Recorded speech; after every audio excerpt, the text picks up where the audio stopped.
Hello po sa lahat po ng mga nagmamahal kay Mr. Donnie Pangilinan and Miss Bel Mariano. Isang panibagong updates po tayo for today's video patungkol kay Donnie at kay Miss Bel, no? Sa isang video po kasi na lumabas, ito po isang malaking ebidensya na nagpapatunay na ang Don Bel or si Donnie at si Bel po ay hindi lang basta fan service. So yun po yung pinapakita at yun po yung kumakalat ngayon sa SOCMED na si Donnie at si Bel ay ginagawa lang nila ito dahil nga sila po ay sila po ay nagpapasaya lang sa mga fan, So dito pinatunayan nila na hindi totoo yung mga kumakalat na fake news na yan. So pag-usapan natin yan maya-maya lang, But before that, of course, if you haven't subscribed yet to my YouTube channel, please don't forget to like, share, and subscribe at hit mo na rin ang notification bell for more showbiz updates. Bago tayo, of course, magpatuloy sa ating updates for today's video, of course, nais kong pasalamatan kayo for always watching and trusting this channel.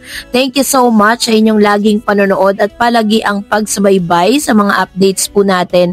Maraming salamat po. And this time, bago tayo dumako sa ating proper topic for today's video, meron po tayong tinatawag na comment of the day, kung saan meron po mga nag-comment sa comment section patungkol po dito po sa ating last update.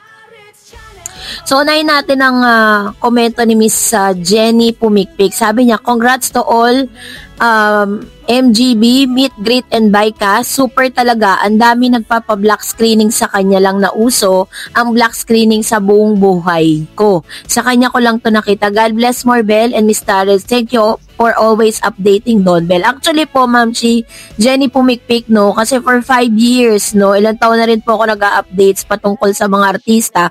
Marami rin po talagang fan na kapag sobrang love na love talaga nila yung mga artista, nagpapa-black screening sila. Like for example po, si Miss Catherine Bernardo, nung nagkaroon po sila ng movie ni Alden, grabe po yung mga black screening.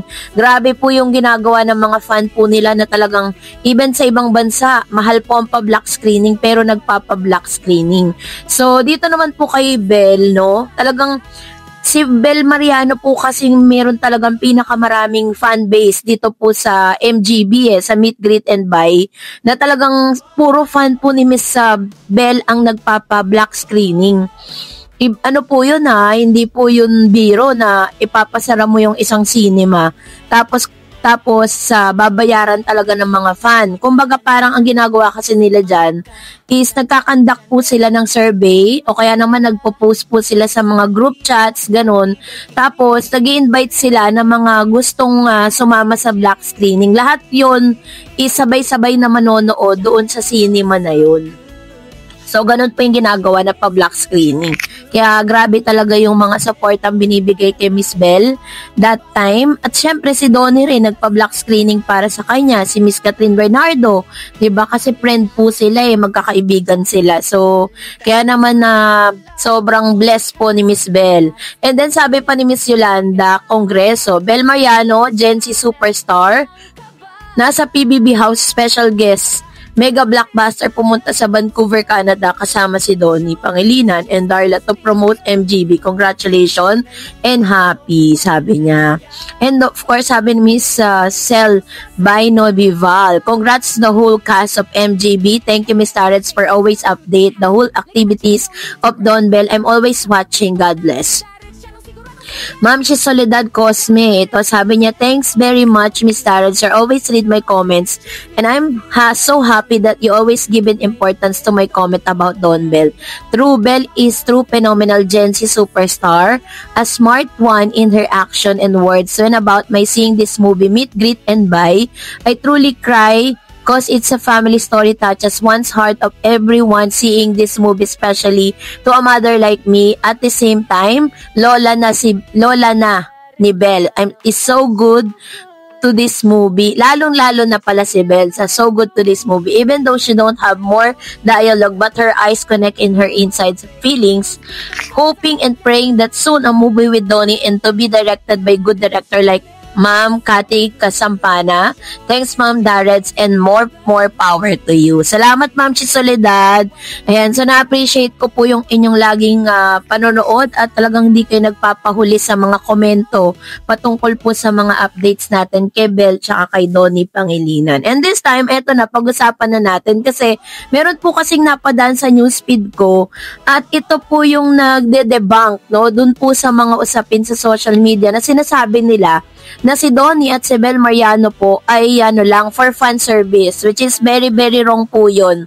Dahil dito po sa isang video na mapapanood po natin ngayon, pinatunayan po nila, this is an interview po sa isang morning show sa ABS-CBN na ito po yung magpapatunay, although this is not a present interview, pero pinapakita nito talaga confirmation na hindi lang po basta sila po ay nagtatrabaho dahil sila ay love team, sila po ay nagpapakita ng genuine and sincere na halos magkaroon po ng anxiety, separation anxiety or sepangs itong si Mr. Donnie kay Bel nung sila po ay matapos magkaroon ng taping. So panoorin natin to para at least maunawaan ninyo yung aking sinasabi dito. So let's watch this. Kasi I really sobrang zen sa akin. And yun, I didn't just see it as like, okay, see you at work. It came to a point na sobrang blessed lang kung makasama siya behind the cameras. Nakakayaw naman yung mga ganun yun. Nagtatawagan ba? Oo naman, of course. Oo, normal yan, di ba? Pero umaabot na ba kayo dun sa point na he's the first one you call and the last person you talk? Kasi ganun yun. Maria, may mga times na he's the first one I say good morning to and good night to.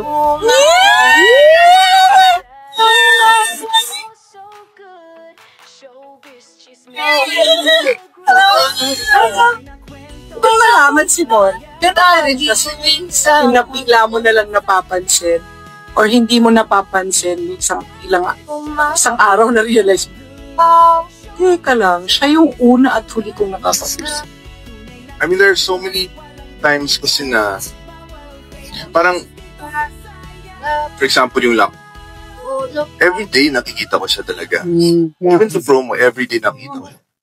And when it comes to a point na again, yung lock game, hinahanap pa rin siya. Siyempre kasi, iba used to something, yung sepangs. And yes, of course, it's great to start my day when I say good morning to you and end it saying good night.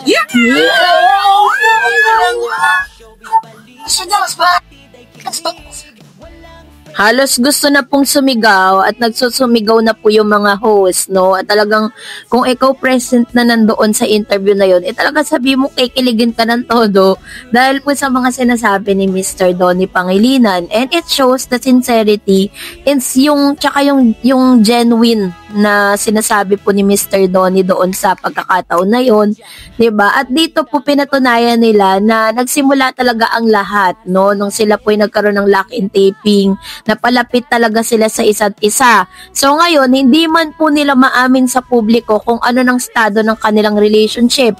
Pero sa mga sa mga sinasabi ng mga nakasama nila that they're really together, na sila na, 'di ba? At nililihim lang nila kasi come to think of it, 'di ba? Example po natin dati yung Katniel. Yung Katniel po, lagi po silang tinatanong ng mga nag-i-interview sa kanila kung sila na ba, ganon. Pero ang sinasagot lang nila, lagi lang nakasmile. Umabot po sila ng 11 taon and then nalaman na lang po ng publiko na talagang sila na dahil inamin na nila sa public dahil ang dami na po mga ebidensyang naglalabasan, 'di ba? So ganon din si Miss Bel tsaka si Mr. Donnie Pangilinan. Parang para sa kanila is what you see is what you get.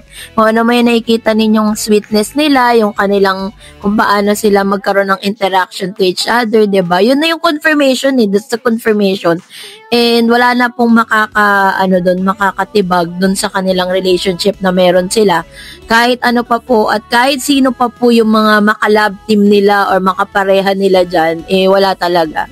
So, I hope na ito po yung magpapatibay doon po sa mga Don Bell fan, no? At sa mga bashers na din, no? Na talagang gumigiba sa Don Bell. So, that's it for today. For more videos and updates, please don't forget to like and subscribe, and please don't forget to follow my Facebook page.